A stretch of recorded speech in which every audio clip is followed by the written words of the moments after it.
Assalamualaikum warahmatullahi wabarakatuh. Apa kabar Indonesia? Selamat pagi.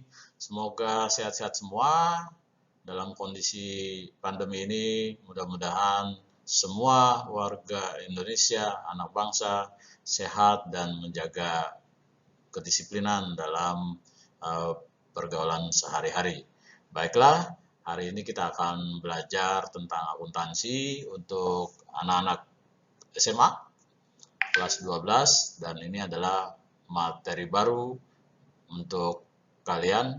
Semoga ini menjadi materi yang menarik buat dipelajari dan jangan sungkan-sungkan untuk bertanya.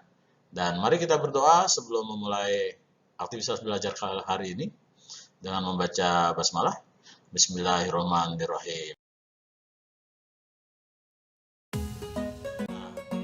Kali ini kita akan belajar tentang pengantar akuntansi. Dasar-dasar pentingnya bagaimana akuntansi berperan dalam kehidupan sehari-hari secara sederhana maupun kompleks. Untuk itu kita belajar yang sederhana dulu. Pentingnya akuntansi, peran akuntansi, apa saja yang bisa dilakukan oleh akuntansi dalam badan usaha dan seterusnya. Dalam bab ini, setiap siswa diharapkan dapat memahami, mengerti, dan dapat menganalisa bagaimana akuntansi berperan dalam dunia usaha, bisnis, dan bisa jadi di rumah tangga juga, di warung-warung kecil gitu ya, itu perlu laporan keuangan. Baiklah, kita mulai dengan pengantar akuntansi. Fokus dan jangan melebar kemana-mana pikiran.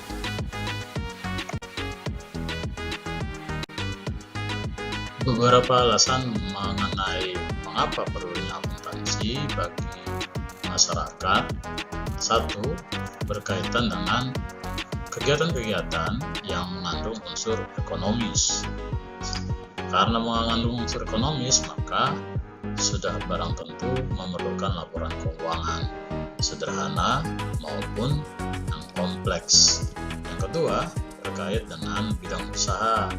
Setiap bidang usaha di dalam kehidupan masyarakat pasti memerlukan akuntan atau minimal tenaga administrasi keuangan. Maka perlu sekali bagaimana mempelajari akuntansi.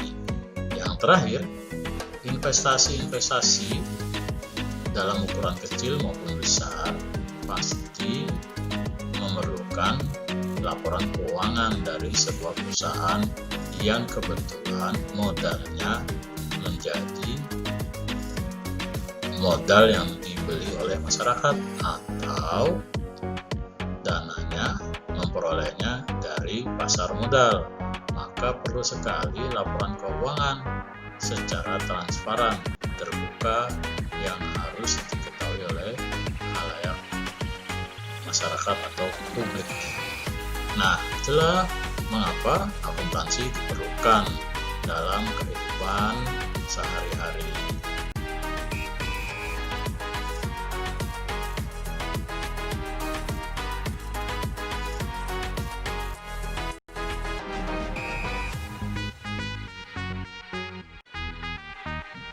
Nah, ini ternyata sebagai seorang akuntan, lapangan pekerjaan yang bisa menjanjikan untuk bekerja itu banyak sekali.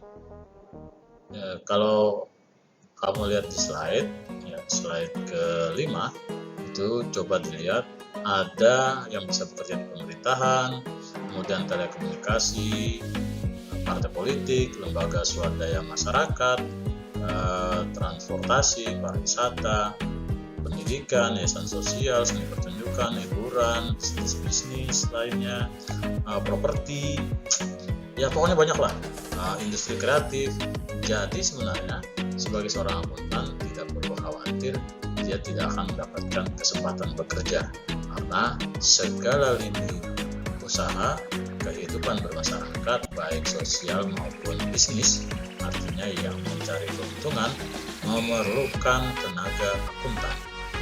Jadi maka bangga kamu sebagai seseorang yang kebetulan menyukai belajar akuntansi dan bercita-cita menjadi seorang akuntan.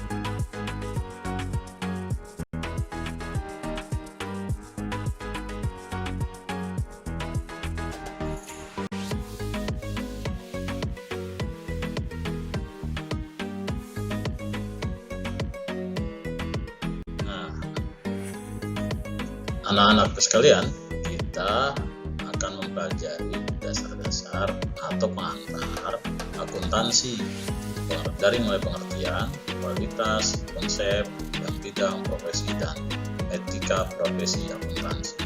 Oleh karena itu, kalau sudah ada modulnya, kemudian sudah pernah baca buku-bukunya, atau dari browsing di internet, kita akan memperkaya wawasan kamu tentang materi akuntansi, karena ini adalah materi baru buat kelas 12, sementara kelas 10 dan 11 kan kita belajarnya ekonomi ya.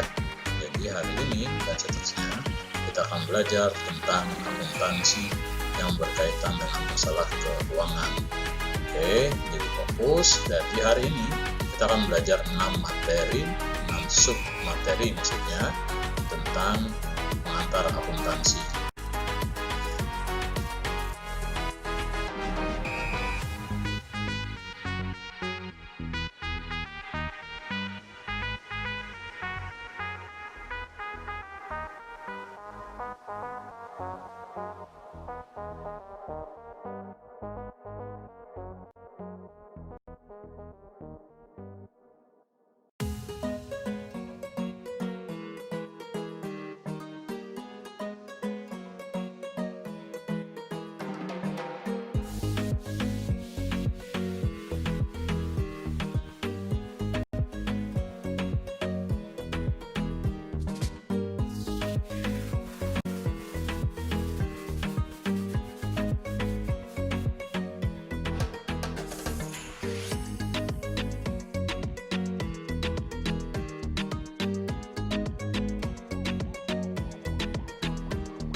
Baiklah, kita mulai mempelajari pengantar akuntansi.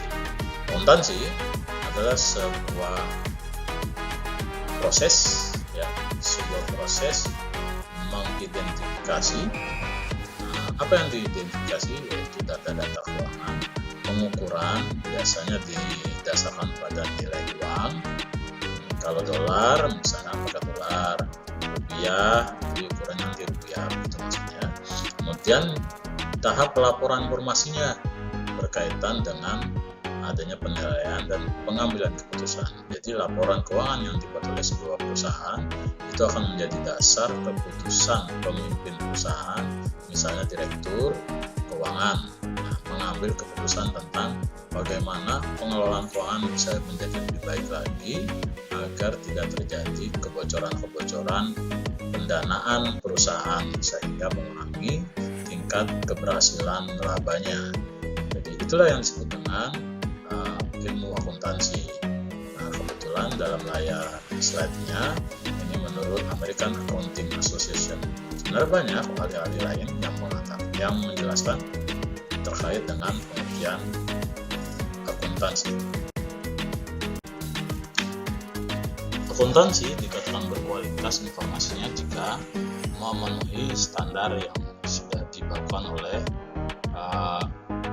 Ikatan Akuntansi Indonesia. Salah satunya adalah berkaitan dengan relevansi dan dapat dibandingkan. Artinya, laporan keuangan itu harus mempunyai relevansi kesesuaian dengan data yang ada, tidak boleh tidak sesuai.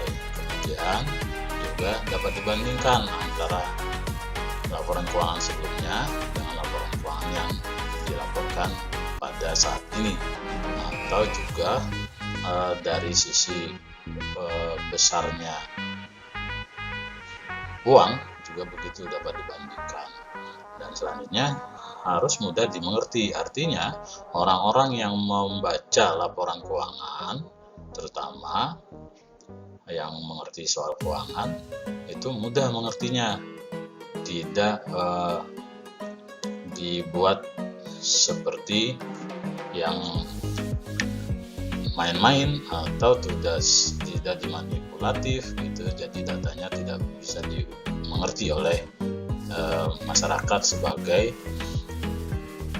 misalnya pemegang investasi atau pemilik modal dan seterusnya. Dan harus dapat dipercaya, laporan keuangan itu harus syarat mutlaknya harus dapat dipercaya.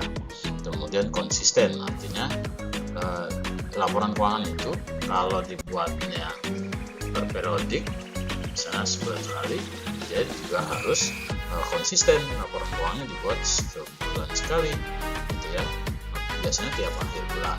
Kemudian ada laporan keuangan gabungan karena misalnya perusahaannya banyak gitu ya, berbagai jenis atau konglomerasi. Kemudian punya nilai prediksi, dan itu penting, artinya bisa diprediksi bahwa nanti dengan laporan keuangan itu perusahaan dapat memperoleh keuntungan yang sudah diperkirakan gitu. Kemudian juga laporan keuangan itu bisa menjadi dasar untuk pengambilan keputusan atau umpan balik. Terakhir, bahwa laporan keuangan untuk memenuhi syarat informasi yang berkualitas harus tepat waktu. Kalau tidak tepat waktu, akhirnya menimbulkan sikap tidak dapat dipercaya. Kemudian ada hubungan antara biaya dengan manfaat yang diperoleh. Jadi misalnya laporan keuangannya berisi tentang investasi atau pelebaran usaha, maka biaya yang dikeluarkan itu mempunyai manfaat yang menguntungkan bagi perusahaan.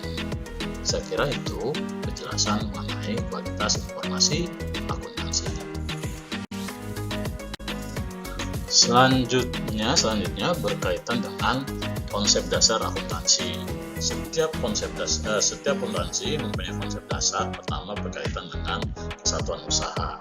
Artinya, setiap perusahaan itu melaporkan keuangan perusahaannya terkait dengan usaha yang dilakukan. Misalnya, kalau dia punya satu usaha, maka usaha itulah yang dilaporkan sebagai laporan keuangan. Perusahaan bengkel ya laporan perusahaan bengkel. Tetapi kalau misalnya seseorang mempunyai atau kelompok mempunyai usaha lebih dari satu, maka tidak boleh dicampur aduk. Setelah itu ada laporan keuangan gabungan boleh, artinya bisa. Tetapi usaha bengkel dengan usaha restoran tidak bisa laporan keuangannya dijadikan satu. Itulah yang dimaksud dengan konsep kesatuan usaha. Kemudian ada historinya, artinya urutan waktunya jelas, kepada siapa, transaksinya, besaran rupiahnya berapa, misalnya kalau pakai uang rupiah, kemudian terjadinya kapan, itu beban histori. Kemudian juga substansi di atas bentuk, itu artinya jelas yang menjadi transaksi itu mempunyai bukti fisik, baik dari segi bukti transaksinya maupun bentuk yang dijadikan transaksi. Pembelian barang misalnya ya itu jelas, membeli gelas ya ada gelasnya. Kemudian ada periodisasinya, artinya setiap laporan keuangan itu urut sistematis dan periodisasinya jelas. Kalau 1 bulan 1 bulan, kalau 1 minggu 1 minggu, artinya ada periodisasi akuntansi. Kemudian berkelanjutan, artinya laporan keuangan yang bulan kemarin adalah kelanjutan bulan ini, maksudnya adalah kelanjutan dari laporan keuangan bulan kemarin. Artinya ada keterkaitan antara laporan keuangan yang satunya dengan yang lainnya. Itu yang disebut dengan kesinambungan. Nah, itu penjelasan mengenai konsep dasar akuntansi.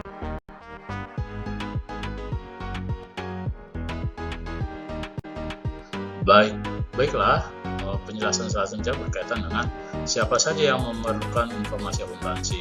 Itu ada dua pihak, baik eksternal maupun internal. Internal artinya orang-orang atau pihak-pihak yang terlibat langsung dalam perusahaan, terutama adalah pimpinan perusahaan.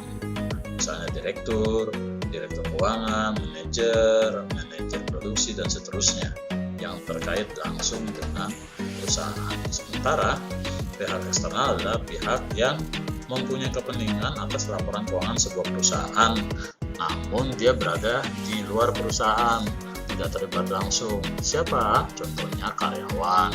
Dia memang tidak terlibat langsung dalam laporan keuangannya, tetapi secara operasional dia terlibat di pabrik misalnya. Nah, kalau karyawan ya harus tahu itu. Makanya dibentuklah asosiasi atau organisasi buruh supaya dia bisa memiliki haknya untuk mengetahui laporan keuangan secara transparan. Kemudian selain karyawan ada pemerintah. Kenapa pemerintah perlu mengetahui laporan keuangan sebuah perusahaan yang ada di negaranya? Karena itu terkait dengan penerimaan pajak. Nanti ada pajak perusahaan, pajak penghasilan, dan seterusnya. Siapa lagi? Nanti di slide berikutnya akan ada siapa saja yang memerlukan informasi keuangan dari pihak eksternal.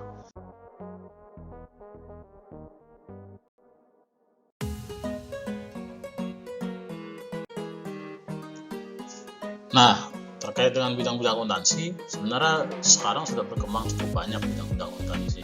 Namun perlu diketahui juga bahwa yang sekarang tampil di layar ada 9 kalau tidak salah ya, 9 bidang akuntansi. Pertama tentang pendidikan, jadi akuntansi pendidikan. Kemudian ada akuntansi biaya, akuntansi yang fokus pada bagaimana mengelola pembiayaan.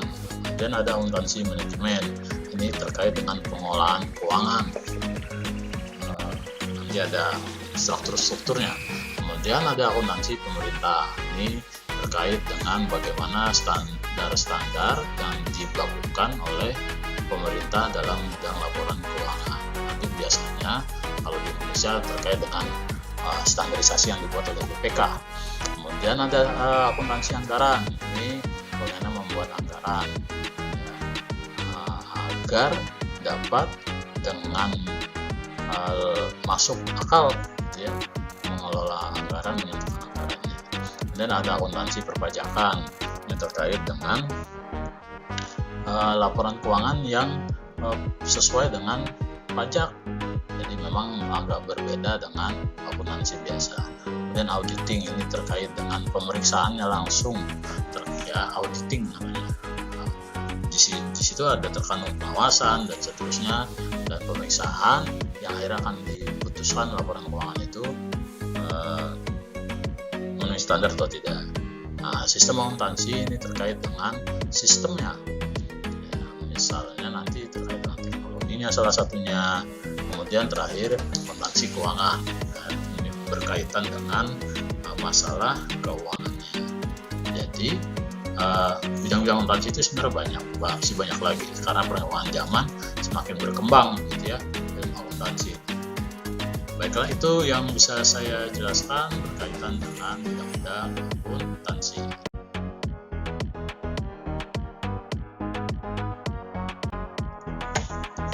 Oke, di awal sudah dijelaskan lapangan pekerjaan jika kalian berprofesi sebagai seorang akuntan. Diperkecil bidangnya, tetapi sebenarnya terjemahannya, penjabarannya sudah di awal ya. Jadi ada akuntan pendidik, kemudian akuntan perusahaan, akuntan publik, dan akuntan pemerintah. Akuntan pendidik nanti dia akan memberikan ilmu tentang bagaimana ilmu akuntansi. Nah, jadi profesinya bisa jadi dosen, bisa guru.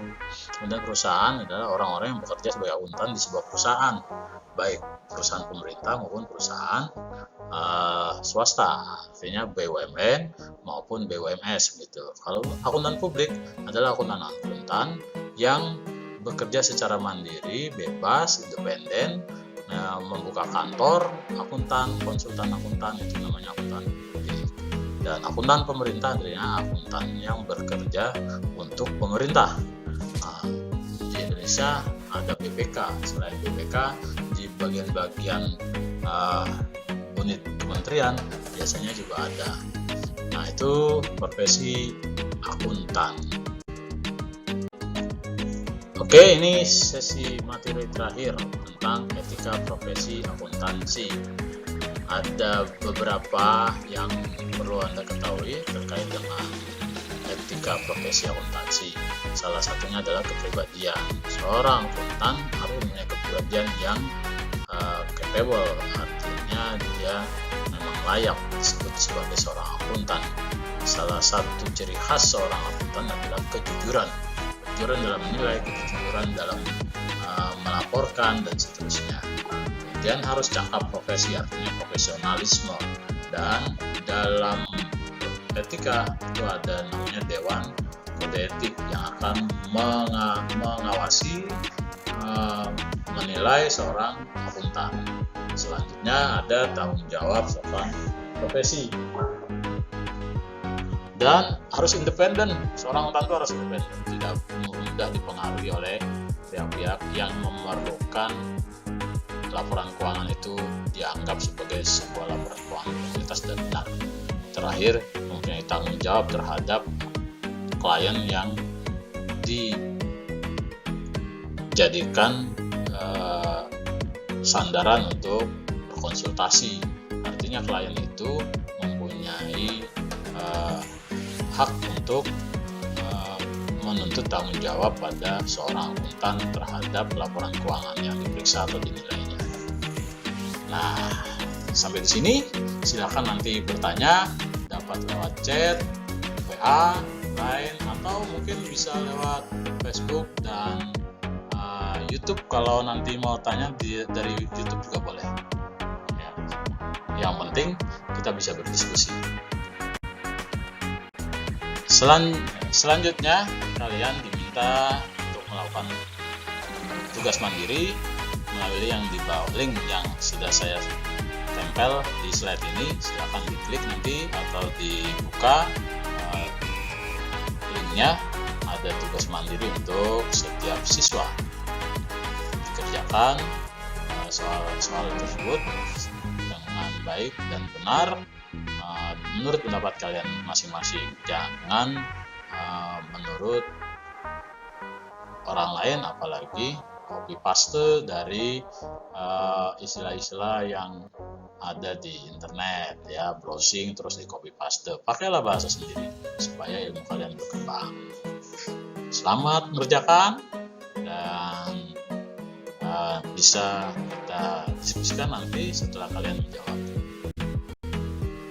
Oke, pelajaran kita selesai sampai di sini. Mudah-mudahan bermanfaat. Jangan pernah lelah untuk selalu belajar dan belajar. Jika ada aral melintang, hambatan, itu adalah tandanya kita belajar. Kita harus bisa mengatasinya, baik secara sendiri maupun berdiskusi, berkelompok untuk mengatasi dan mencari solusinya. Nah, ada kata-kata bijak dari seorang terkemuka, uang tidak pernah menggodai siapapun, tapi uang akan menunjukkan siapa kita. Assalamualaikum warahmatullahi wabarakatuh.